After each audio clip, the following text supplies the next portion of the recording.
Assalamualaikum warahmatullahi wabarakatuh.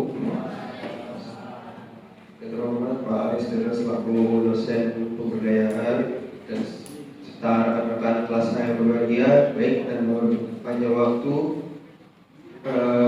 Pada kesempatan kali ini kelompok 4 akan mempresentasikan hasil dari diskusi kami yang berjudul pembahasan program inventarisasi potensi Kelurahan Jalak, Kabupaten Wonogiri, Kabupaten Jambu, Provinsi Murai, yang nantinya akan dipaparkan oleh saudara teman saya yaitu Habil. Kepada Habil, dipersilakan.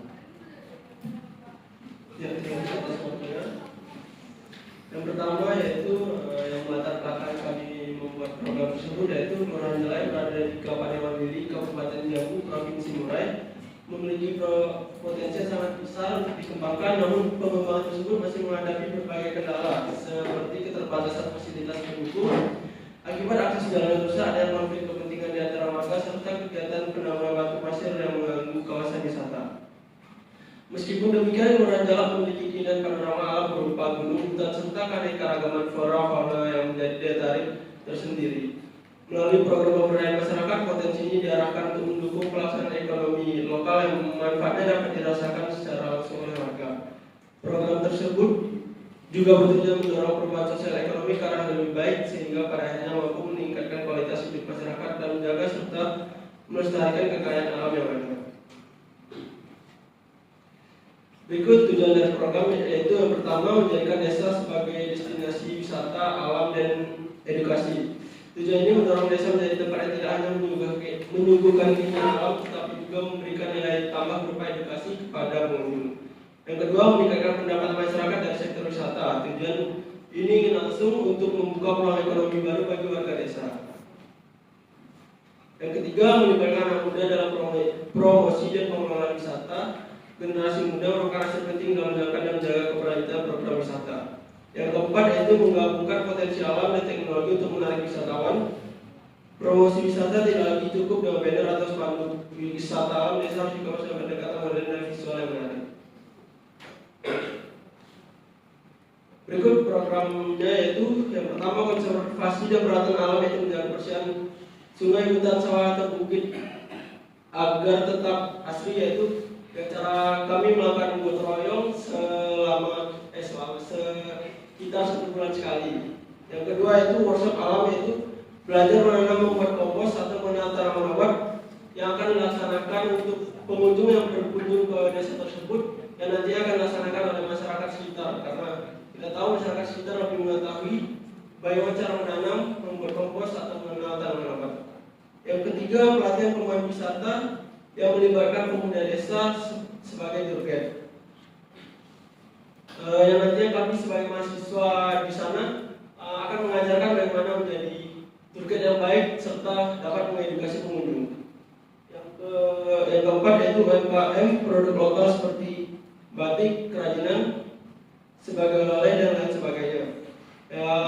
Di mana masyarakat yang dapat membuat sesuatu yang bisa diperjualbelikan kepada pengunjung, yang dapat menghasilkan, yang dapat menunjang ekonomi desa tersebut.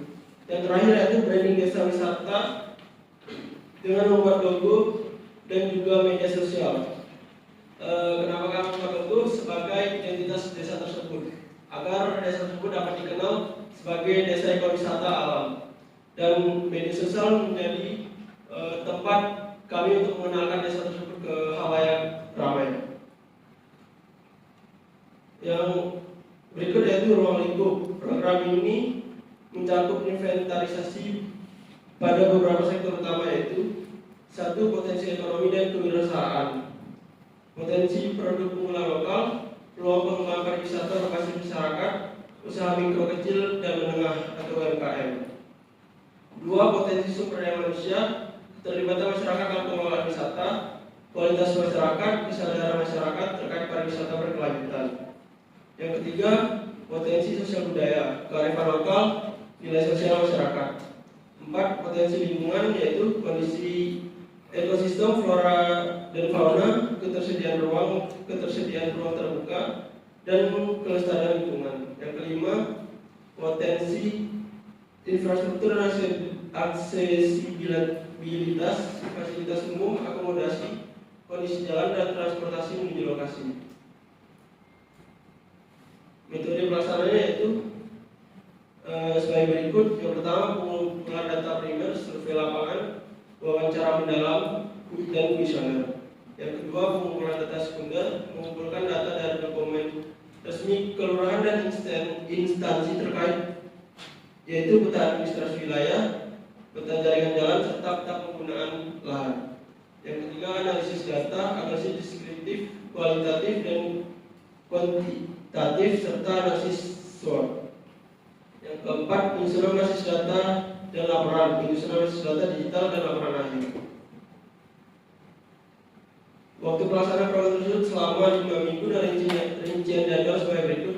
Yang minggu pertama persiapan, minggu kedua pengumpulan data primer, minggu ketiga pengumpulan data sekunder, minggu keempat pengolahan dan analisis data, minggu kelima penyusunan laporan akhir, basis data digital dan presentasi hasil. Berikut adalah penutup, yaitu program desa wisata alam dan digital hadir sebagai solusi transformasional melalui pendekatan holistik yang menggabungkan ekoturism, adventure, travel, and education. Program ini tidak hanya bertujuan mengembangkan pariwisata berkelanjutan, tetapi juga membangun fondasi sosial ekonomi yang kokoh bagi masyarakat. Keberhasilan program ini bergantung pada partisipasi aktif warga yang dipicu oleh motivasi internal, yaitu harapan, kebutuhan, dan dukungan eksternal, yaitu akses informasi, imbalan, serta sarana-prasarana yang memadai. Sekian dari saya, terima kasih.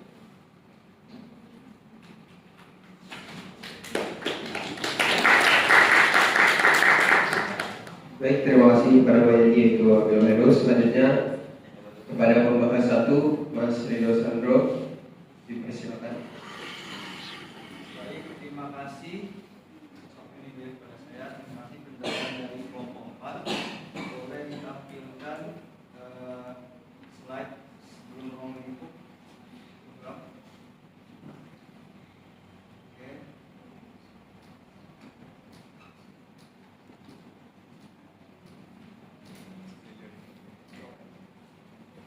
Oke, baik, saya akan bertanya pada program desa ekowisata dan digital yang dibuat oleh kelompok 4. Tadi saya mencatat bahwa pada ruang lingkup program setelah slide ini terdapat potensi adanya flora dan fauna. Apakah memang penekanan dari kelompok 4 lebih menekankan kepada desa ekowisata dan digital? Kan tidak alam. Bagaimana tanggapannya? Mengapa tidak ditambahkan adanya potensi flora dan fauna di ruang lingkup itu? Yang pertama. Yang kedua, selanjutnya boleh di metode pelaksanaan.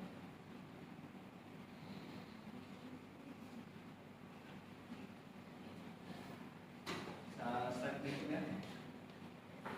Waktu. Baik, terima kasih. Untuk proyek ini kan akan dilangsungkan dalam 5 minggu. Saya ingin bertanya terkait pengumpulan data primer dan pengumpulan data sekunder, itu kan dijadikan terpisah minggu kedua dan minggu ketiga. Nah, menurut saya program ini kan dibuat adanya untuk efektif dan efisien. Yang ingin saya tanyakan, mengapa data primer dan data sekunder dibuat tidak terpisah pengumpulan datanya? Apa ada hambatan kendala seperti apa? Sekian dari saya. Terima kasih.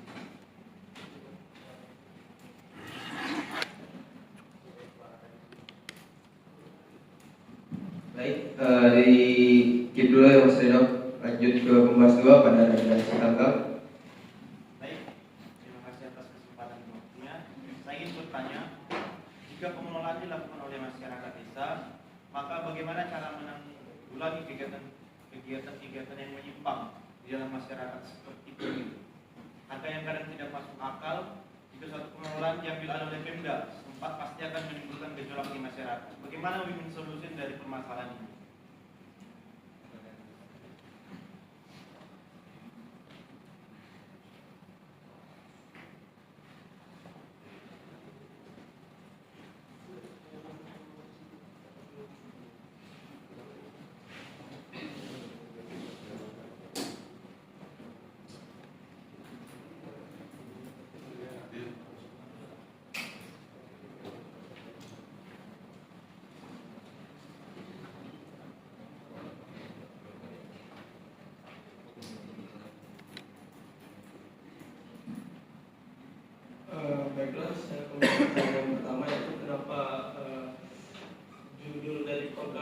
tidak termasuk flora fauna seperti tadi Mas.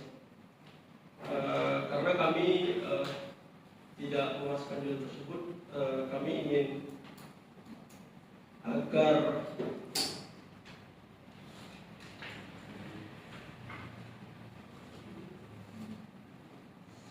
kami di sini berfokus lebih ke alamnya seperti itu, agar menjaga flora dan fauna yang berada di sana tetap lestari tetap lestari dan terjaga. Jadi kami tidak mengganggu ekosistem terhadap flora dan fauna di sana. Ya, seperti itu Mas.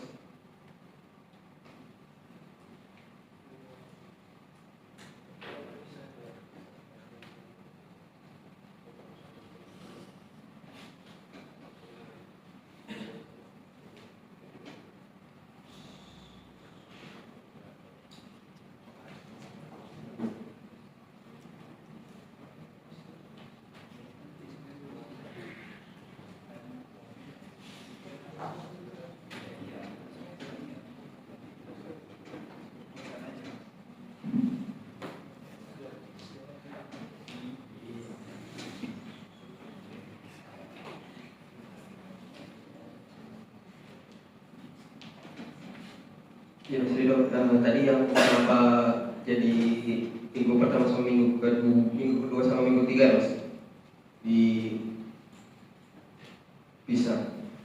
Sebenarnya kenapa minggu kedua sama minggu ketiga dipisah ini bukan ada permasalahan atau apa ya, Mas ya. Cuman kami lebih memang efisiensi waktunya lebih banyak ya, Mas ya. Maksudnya waktu ke lapangannya lebih banyak. Cuman kami menerapkannya lebih ke ketika memang kami tidak bisa di minggu kedua, lebih baik kami ke minggu ketiga gitu Mas, supaya tidak bertabrakan dengan data yang dikumpulkan sesuai atau tidak gitu Mas. Karena takutnya apabila kami di minggu kedua kami satukan data antara data primer sama sekunder, nantinya kelengkapan data dan validasi di lapangannya nanti akan berbeda gitu Mas. Dapat terima Mas? Atau masih kurang? Baik, saya akan menanggapi sedikit dari dua tersebut. Ya, tadi yang pertama berarti kalau memang penekanan potensi flora fauna tidak ada, seharusnya menurut saya tidak usah dicantumkan di dalam ruang lingkup program, karena nanti takutnya dengan adanya potensi yang kalian buat terhadap flora dan fauna, kalau kalian mau mengenalkan kepada desa ekowisata ya tadi dan digital, malah jadinya programnya tidak akan berjalan dengan maksimal. Ada yang dihilangkan. Yang pertama.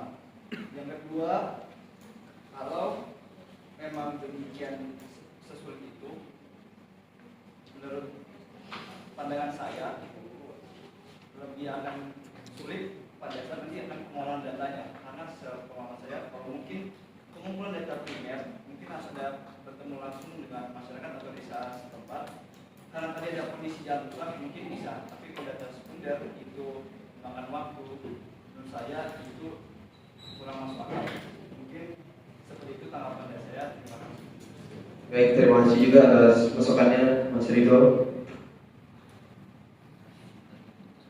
Saya punya pertanyaan dari Raja itu bagaimana win-win solution yang diberikan pada masyarakat, yaitu